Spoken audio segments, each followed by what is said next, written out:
A pleasure to me all at last, and welcome once again to HJN Season 5.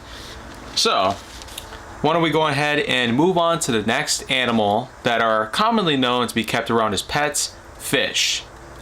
So, it's appropriate to note that much like my experiences with the likes of dogs, cats, mouses, rats, I've had fish in my life just as well. Although, in the last 15 years or so, that's not so much the case.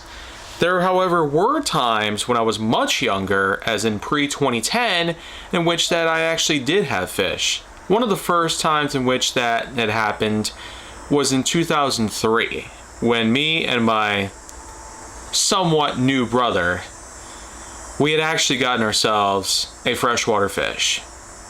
Yeah, a blackfish and an orange fish were both given to us as Christmas presents in 2003. And up until the end of 2005, about 2 years after we got a hold of these fish, while I can't say much about their species since I'm not exactly an expert on fish species in comparison to dog species or whatnot, I can at least let you know that I've had such prior experiences in this field just as much as I have done so with dogs, cats, etc. But here's the thing though. The big difference between the likes of such animals I talked about already and fish is that they have to have a water-based habitat. Typically a tank full of water, an aquarium if you will. But these fish tanks, they can come in many different shapes and sizes. They're typically in a bowl shape or in a giant box in which that water goes into. And often there's the likes of filtration systems, heaters, coolers, etc., depending on what the fish species is in particular, and also what their habitat is like in the wild, so that if you were to bring them in for captivity, you would have the knowledge necessary in order to put them in a replica of their own natural environment. And so, much like with dogs, cats, etc., there's always a very set of differences between different species. Since there's a lot to choose from, it might seem a little complicated at first. But any marine biologist could tell you that when spotting fish in the water, out there in the wild, regardless of all the oceans that are out there, the lakes, the riverfronts, and even the swamps, there's all types of fish species to be on the lookout for. Here in Wisconsin alone, there are at least 200 popular species of fish.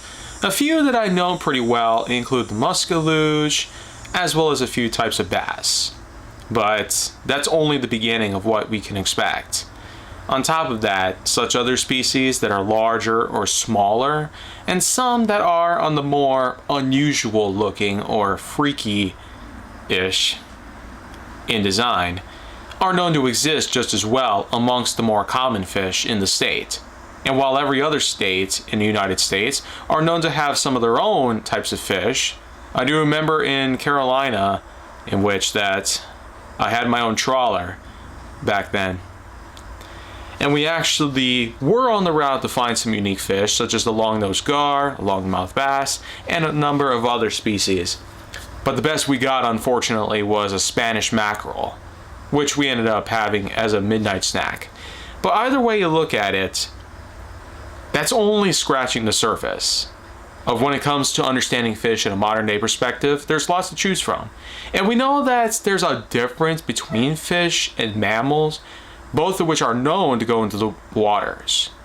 Humans also are known to go into the waters just as well.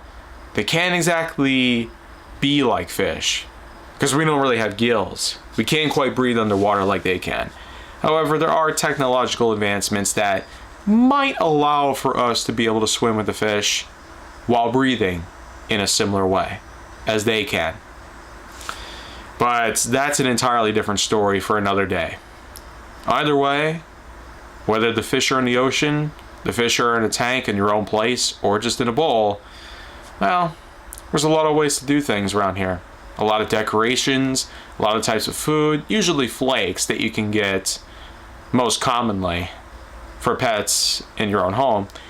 But fish is just yet another big example of responsibility, because especially if you're one of those who has a large tank full of dozens of fish inside, there's always a chance that something could go wrong, or probably it could turn into disaster.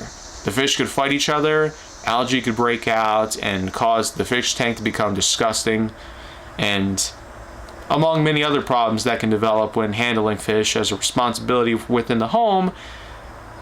That's what makes it another unique challenge for people to have, not just a responsibility, but also in understanding the dire consequences of little mistakes. So in any case, with all the choices that I've talked about so far, all the pets in relation to this whole matter of subjects regarding pets and responsibility, etc., this is essentially the near halfway point of which that I have in order to talk about more stuff relating to pets. So, because I have several more of these that I want to cover, we're gonna do ourselves a little favor and keep it rolling. So, several more things out there worth talking about. And if you want to see more, go down to my channel and make sure to like, subscribe, comment, follow me wherever you can find me, and stay on the Hollywood side.